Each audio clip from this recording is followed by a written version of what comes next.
something really important that I got to talk to you about in this video. And it has to do with doing rather than just planning and talking about stuff. I often can fall into this trap. I guess it's a trap. I don't know what better way to describe it, about talking about all the things that you're going to do and then not doing it. For a while now, I've been talking about paying down this debt, and I've even planned it out in a debt snowball thing. Like I said, I'm going to pay an extra $300 into debt payments. But so far, I haven't actually gone and set that up. This card right here, these cards are still both on the minimum payments. They're still on the minimum payment. So that's a very important thing that we're going to actually do right now. It's going to be a bit scary. It could be a bit scary, but that's something that we got to do. We got to make this arrow come to life. Now, I was hoping to actually do this with Astra. I was hoping to do it with Astra, but apparently Astra does not support sending money to credit cards to do credit card payments. So that's not going to work. We're going to set it up with the Amex website instead. So that's what we're going to do. In this video, we're going to actually make this stuff happen. Before we go there, I have a few updates for you, a couple changes that I made. I put the income statement and the cash flow statement on the same page. It's a simplification edit. I do the income statement and then I can do the cash flow statement right below it. They work really well together that way. The balance sheet is still on its own page, income and cash flow in the same place. On the income statement, I moved taxes up here. The reason why I did that is because I remember in the last video that I looked at my total expenses and I was like, okay, I'm spending around $3,400 or $3,300 a month, but that included the taxes. My actual expenses after taxes are about $2,556 for June. So that's kind of what I'm basing my whole life right now around, is having this amount of money coming in, not this amount of money coming in. So everything is the same except that the taxes are just moved up there. Of course, I still want to maintain the line item for taxes to see how much in taxes I am actually paying. And I think it's important that you do that as well, because I want you to see how much in taxes that you're paying. I want you to go back to that old habit that we had before the IRS decided that they were going to take taxes out of our paychecks while we were still sleeping. We got to wake up to that. So you want to see the taxes. Okay. The other thing that I was thinking about was, because the emergency fund is over here, it's out here, it's not in the realm of tracking. And you can do this if you want. You could add your emergency fund to the realm of tracking. And YNAB does have that ability to do that. You can set up a tracking account, which doesn't go into your daily, day-to-day stuff, but it does show up on your net worth. So that's something that you can read about and learn. But I don't want to do that. I want to put the emergency fund there. I want it to be an entity that I know that I have. I'll see it on my balance sheet, but I don't want to see it like every day. I don't want to see it every day. So on my balance sheet, the amount that's going to be in my emergency fund, whenever the next time I create this, is going to be $2,000. And right now the money is in flow. It's going in there via the Astra transfer process. And eventually we are going to set up something. We're going to set up a tool that's going to allow us to see the balance of the emergency fund. But for now, I was thinking about a way to kind of monitor the emergency fund without having to monitor it day to day. And I came up with this: alerts. Know when your balance goes above or below a certain amount. So I wanted to add an alert in here. If the balance is below $2,000, then I'm going to get an alert.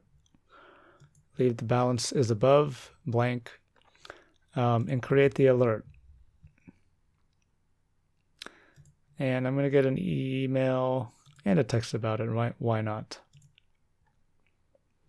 So that's it. If for some reason my balance goes below $2,000, like I use the emergency fund money for something, that's kind of like a reminder to put it back in there. So that's it. The concept today that we're going to talk about is very important. We're going to set this up here because, like I said, you can do all this kind of planning, but if you don't actually hook up the machinery, it's not going to get you anywhere. So I wrote an article about this, the kind of the mindset that you need to develop in order to build your wealth and to save for your future. So this is that article. I'm not going to read the entire thing. I'm just going to explain the very high level concepts and the basic concepts here. But basically, Stewie is asking where his money is because he doesn't know where it all went after he got paid. There's a lot of advice on this topic. It kind of revolves around cutting back, avoiding lifestyle creep, keeping and maintaining a budget, which is all good. It could include things like don't go and get a latte every morning, don't buy avocado toast, scrimp and cut coupons and cut all this stuff back. But like I said, if you can do all that stuff and end up with extra money in there, but if you don't deploy it intentionally, then it's not going to do you any good. Okay. So what we're doing here, and this is what we do unconsciously for a lot of things, but right now we're going to do it consciously. So this is important to me. And the thing that we're dealing with here is being credit card debt free, at least for me, right? For you, it could be student loan debt free or debt free in general or whatever, or you want to buy a new car or you want to save for a down payment for a house. It doesn't really matter what this thing is. All that's important is that you're consciously deciding that this is important to me. Okay. The way that most people spend or try to save money is they earn a set amount of money, right? They earn a bunch, this represents their monthly paycheck, and then they spend it down. And then at the end of the month, if they have anything at all, then they try and save it. The problem with this is that, one, you got to do this every month, and you have to actually be intentional about it and remember it. I've been in this situation before where at the end of the month, I don't really know how much I have left, right? We don't have that problem right now because we're maintaining income and cash flow statements. But saving at the end of the day is very hard, it's very difficult, and doesn't work out well. If you decide to do this with every paycheck, you might be doing it 12, 24 times per year. And each time you're going to save, you're going to be like, okay, well, how much can I afford? The answer that you're going to give yourself is less than you actually can afford, right? So I have some words that explain, the reason about that. This is what we're going to actually do. This is what we're going to implement here. We're going to earn the set amount of money, right? And then save a portion of it right from the get-go. And then whatever is left, that's what we're going to spend, right? That's what we're going to spend. And there's a lot of benefits of doing this, but there's two main big benefits to doing this. One is that you're going to end up being able to save a lot more just because you're intentional about it. Let's say that you want to save $100 or you want to put $100 down towards your debt. When I say save here, it doesn't mean like put in a savings account. It could be putting it towards credit cards like we're going to do, right? If you say, I want to save $100, then that's probably going to be more than you're going to be able to save in this situation when you're doing it at the end of the month. Because you could be like, 1 month, I can do $120. Oh, next month, I can only do $20 or whatever. Okay. The second thing is that you don't have to think about it. You literally do not have to think about it. And if you're still in that kind of position where you look at your bank account in order to decide whether you should purchase that thing that's in front of you, since you already saved or took out a chunk of your paycheck and put it somewhere, right? You told that money where to go, then you can still use that method and go out and buy stuff because your saving has already been taken care of, right? So let's say it's like, 5 days left in the month and you look at your balance and you have like $500. You could buy something for $200 or whatever, I don't know, knowing that you've already saved that money. So even if you do nothing else in this entire series and you just set up this one thing, that's going to be the key, and you're going to be able to retire. You're going to have a good life. You're going to be able to retire wealthy, right? Set aside $100 for retirement every month. The funny thing that happens, right, is that you're going to want to put more away and then more away and more away and so on and so forth. And then you're going to look for better ways to grow that money because you learn about inflation and all the other things that are working against you, right? But if you don't do anything else, this is going to be super powerful, right? And the way that we're going to implement this on here is by putting a number here and then actually going into the account and making it happen. So the number that I'm going to put is 400. Okay. The reason I'm putting 400 is because if we look at the income and cash flows, my net income is 480. So that means with 1 month's worth of data, I have an additional $480 that I can put towards, other things in cash flow. That's this net income is essentially going to be used for this line item here, debt payments. Last month was a lot higher because of the impulse payoff, right? But that's where it's going to go. The other thing, $400 is kind of low, right? From January, March, and February, or the 3 months when I did my financial mirror, right? This is what I calculated income minus expenses to be 600. So, I'm going to say fuck it. I'm going to do 550. No, I'm going to do 555 because that's a nice number. All right. And we should push it. We should push it even more. We should do 600.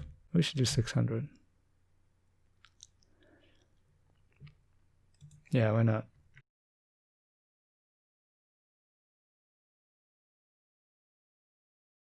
Because the thing is, if it's too high, after a month, we can always adjust.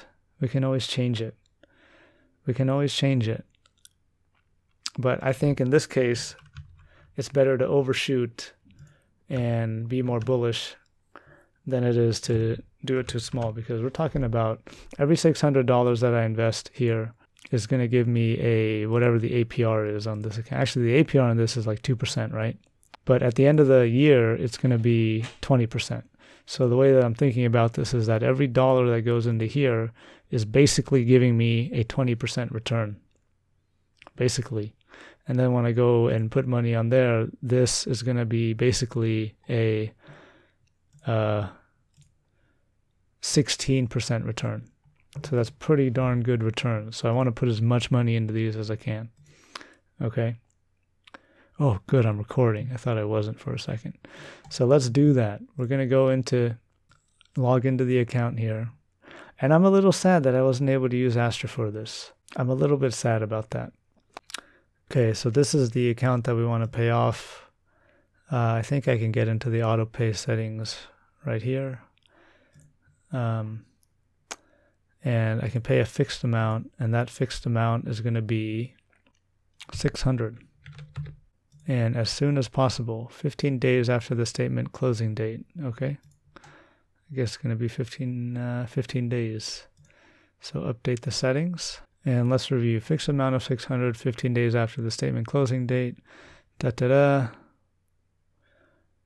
And I agree and submit. Please note your auto pay date falls after your next payment due date. Please continue to make payments until your auto pay commences. Well, my payment due date is today, and the amount due today is $0.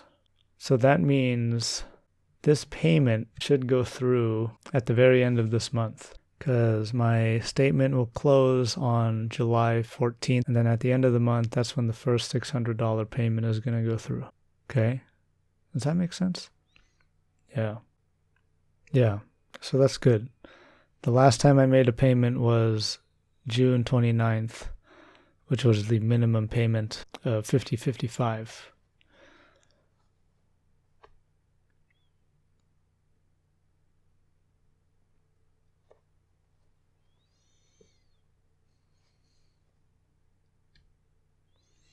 So I wonder if I can make a payment today. Why don't we do a little bit of a exercise to see how much I could be able to pay today if I want to get a jump start on this. So we're going to go into this thing. And we're in July right now.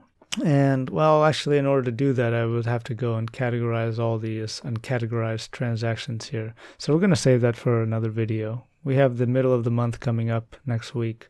So we're going to do a categorization video. And an effort to keep these videos shorter. That's what we're going to do. So that's it, guys. I hope you are enjoying. Please like and subscribe if you found this useful. And I'll see you in the next one. Bye-bye now.